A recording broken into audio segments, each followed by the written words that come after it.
Hey guys, welcome to this week's podcast episode. And I've got a very special topic for you guys today, audio branding. And with that, I have guest Jodi Krangle, and she is the host of the Audio Branding Podcast. She's going to talk to us all about branding yourself with audio, podcasting, how it intersects with video. And it's really an interesting conversation around technology and digital media trends. So, Jodi, welcome. Thanks so much for having me. I appreciate it. I really know this is, like you said, it was a long time coming. We connected on Podmatch, and so kind of briefly, just tell the audience what you do, how you got there, and I'm excited to dive into the conversation. Sure. Well, I am Jodi Krangle. I have been a voice actor full time for about 16, almost 17 years now, mostly in the branding, marketing, advertising end of things. So I stay in the lane where I make other people money. And I love it. I love everything about it. But I was starting to recognize back in, well, my podcast started in November of 2019. So I was noticing this before then, but I decided to do a podcast on it because I was noticing that as a voice actor, the sound was being considered as the very last thing added to a project. And I was confused by that, actually. So I wanted to find out why that was the case, whether it should be the case. And I started a podcast to ask people who are in the audio space, the audio advertising space, specifically audio advertising, marketing, and branding, why that would be happening and what would the alternative be? How could it be better? Because sound influences our buying decisions, definitely, but it also influences our daily lives. It influences everything around us. And I think a lot of that is because we take it for granted. And the reason that it is often the last consideration in a project is because we've taken it for granted and we're not paying as much attention to it as we should.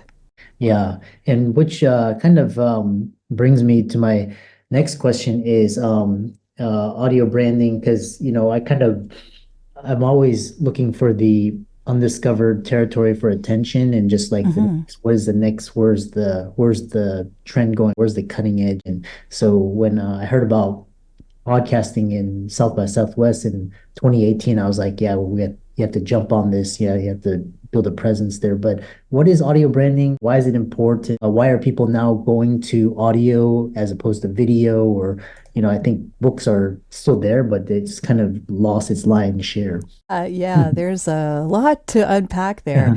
I'll give you the definition that the International Sound Awards define audio branding as. They say that it's a brand sound that represents the identity and values of a brand in a distinctive manner.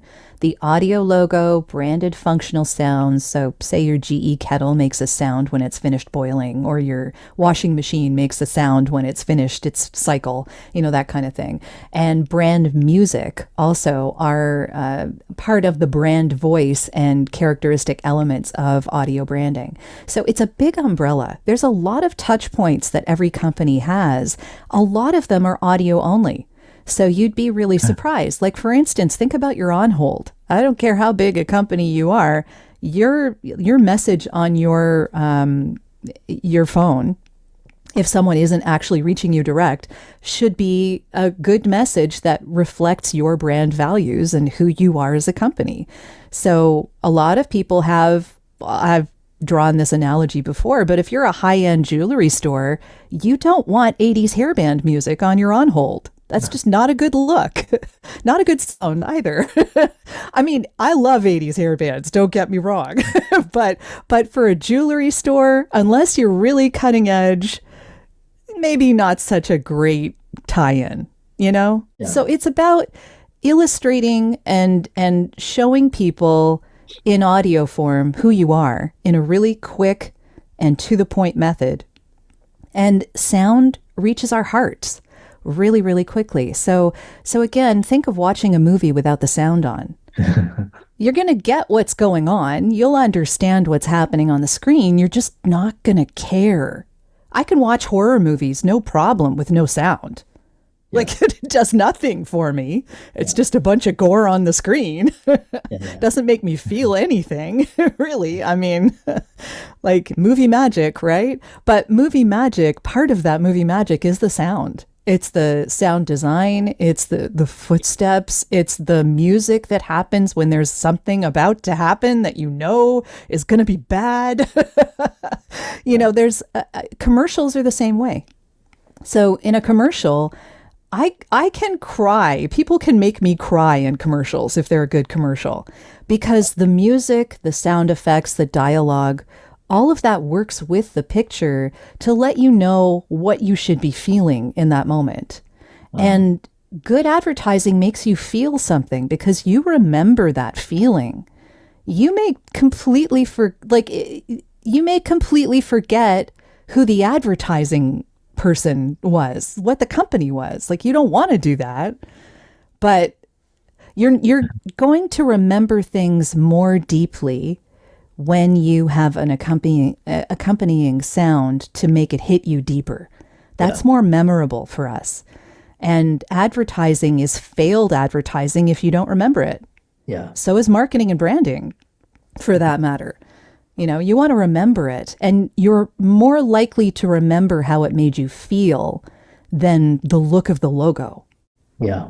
Yeah. It's this kind of, how do people process information? Is it visual, auditory? Is it sensation? And, what brings to mind is, when you watch these like Pixar or, these animation, you hear the voice and the characters and which actors saying that because they have such distinctive, they've portrayed that brand through that voice, over Yeah, decades. So, um, sure. yeah, which is really interesting. It's like also like because I'm in Europe for the summer, and it's like you still hear the Western influence because the music and Hmm. that music is catchy. So it's like when you hear it, it's like oh that so that's how powerful audio is. Oh, Um, totally. There's a lot of places where we're only hearing as well.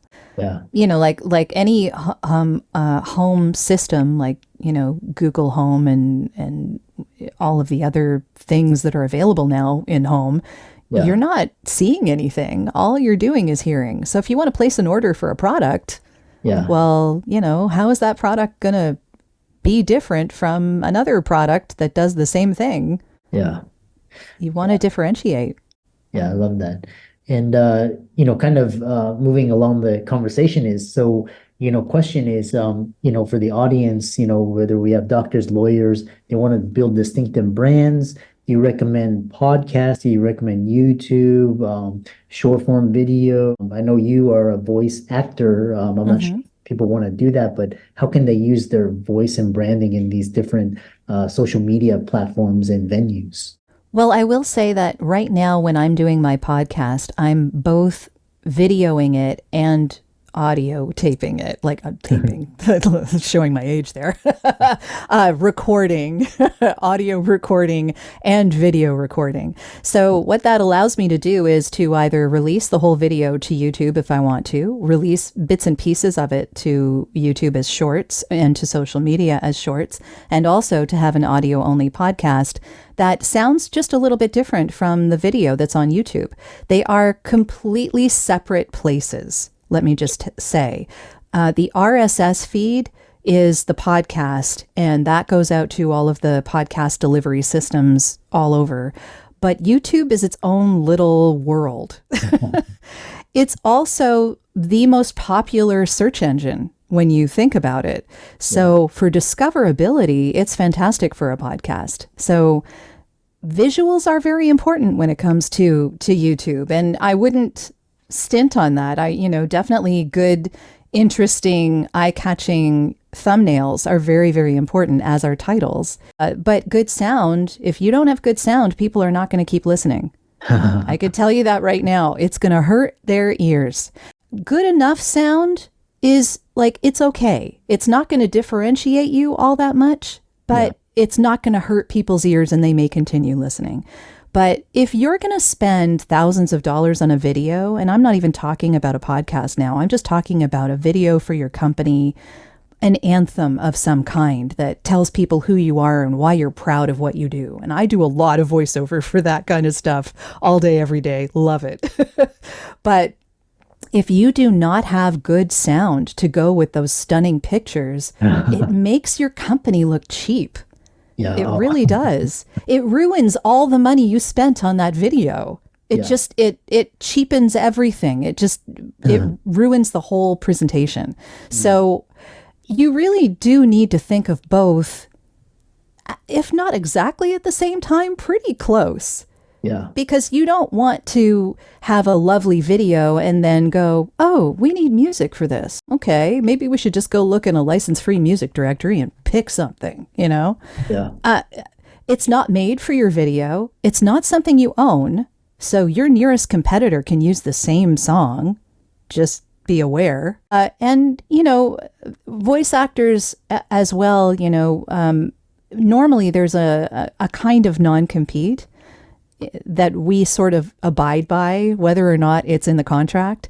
So if someone is using your voice as a brand for their company, for their brand, then you normally would not have that voice actor working for another similar company. It just wouldn't. It normally for human beings wouldn't happen. When you're talking an AI voice, which, is becoming more and more prevalent, then if the voice actor has no control over where their voice is being used because it's an AI, several different companies of the same genre, of the same type, could be using the same voice. And how are you differentiating yourself then? Plus, how are you actually getting a human connection? Like, there's that human connection. And audio specifically is meant to make you feel. So if you're cheaping out on that, again, you're kind of ruining the whole effect. Yeah. Yeah. Yeah, I really love that. And I think, combining video with audio and that can, supercharge, and they have to be both, very good quality. One thing is, I recently was talking, some people love podcasting because they can, I don't want to say hide, but they don't have to Mm-hmm. appear in front of the camera if they don't want to. And that's kind of good Sure. for introverts. And so, as an introverted entrepreneur, what strategies have you employed to, stay true to your personality? I know you're on video, but was that always the case, or how did you get over this stage fright? Oh, it took a while. I am definitely an introvert and I found it very hard at first. There's a reason why I do voiceover. I never wanted to be in front of the camera. But, Yeah. it's becoming, I think the big thing of going on camera is to know that you're not going to be perfect and that you shouldn't try to be perfect because if you are, it's less authentic. Yeah. So I just try to be authentically me. I giggle when I'm going to giggle. I, strip over words. I say, a lot. There are just things that become my mannerisms that people get used to on video as much as they do on audio. So I just put it out there and went, okay, this is me. You either like me or you don't. And that's kind of what you need to do in all marketing, actually, because marketing is as much about who you repel as who you attract. Yeah. So so there are some people who aren't going to get me, and there are some people who aren't going to get you and anyone else watching this, Yeah. and that's fine. Those are not your people. Those are not the people who are going to get what your company is trying to put out there, and they're never going to be your clients. So that's Interesting. it. You've automatically made the transition between who's going to know what you're after and what you stand for and who doesn't like what you stand for and whatever. Yeah. Uh, it reminds me of this because there's this one YouTube podcaster and he's broken every single rule in the book. He has like no thumbnails. He's like Hmm. he'll just turn on the camera and mic and just start talking wherever. And he's got like 30,000 followers. He's in and it's just like kind of like a testament. It's just like, Zoom and all these live streams are kind of like allow you to it's like kind of a dress rehearsal. It's like and you can do it in like a lot of increments and repetitions so you get comfortable. And it's, Hmm. like I say, it's really nice to know that you don't have to be perfect. You just get on camera, just start talking. Somebody's going to see it.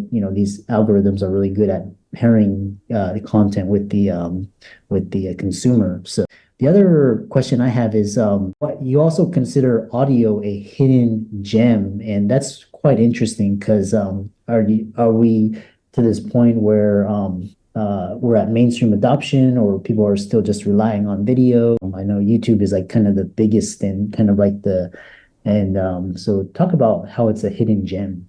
Well, audio branding is the hidden gem I was talking about. So, audio itself, like I was saying before, I think we take it for granted a lot of the time. So, when it's good, we don't pay as much attention to it. We just know it's there and we feel something when we're watching a video and there's good sound. If there's bad sound, wow, do we notice? So it's really only noticed when it's really bad. So, so be careful is the lesson there, right? Just make sure that you're doing audio well enough that you're not tripping people's, ooh, this is bad alarms, right? But when it comes to audio branding, a consistent sound for a company lets people know who you are in a really short amount of time. Uh-huh. And again, it's that whole repel who doesn't get you and attract who does. So, that will give your company a very distinctive feel, a very, it'll stand out. It'll make you stand out in a sea of sameness Yeah. because, because there's a lot of stuff out there. There's a lot of noise, a lot of noise. And I think having a distinctive audio brand also means that when you're only being heard, people know who you are. Yeah. And there's a lot of companies out there who, if all you're doing is hearing them, you have no idea who they are. You don't know what they sell. You don't know what they do. You don't know what their brand values are, and people need to care before they will pay attention. And you're not going to make them care if you don't have a sound that's your own. Yeah, interesting. Yeah, there's one kind of question because I know you have a passion for kind of culture like D&D and comic books. I am Uh, a classic nerd. Yes. Actually, I think today's it's actually really cool to be into these kind of new cultures. How do you use these to connect with the audience on a personal level and share your hobbies and influence your professional life? Well, again, revealing those things about you that people may not know upon first coming to your website, etc., it just makes you more human, right? I really like D&D because it gives me that outlet to do improv without being in an improv class. Yeah. So I can play a different character and have fun and do a different voice and whatever and just, have fun in the moment. And it allows me the spark to play. And I think that most voice actors, no matter what they're doing, you could be doing phone messages, you could be doing like an anthem video for anyone, advertising often asks us to play. So, just having that playful spirit, I think, makes you more attractive to anyone who might come and want to experience your brand. Yeah. I just think it makes us more human and we are attracted to interesting humans. I love that. Yeah, it just reminds me of traveling and just you let things go and just be curious Mhm. and how can people, check out your podcast? You've got a wonderful voice and sound and check out your work and follow you on your socials.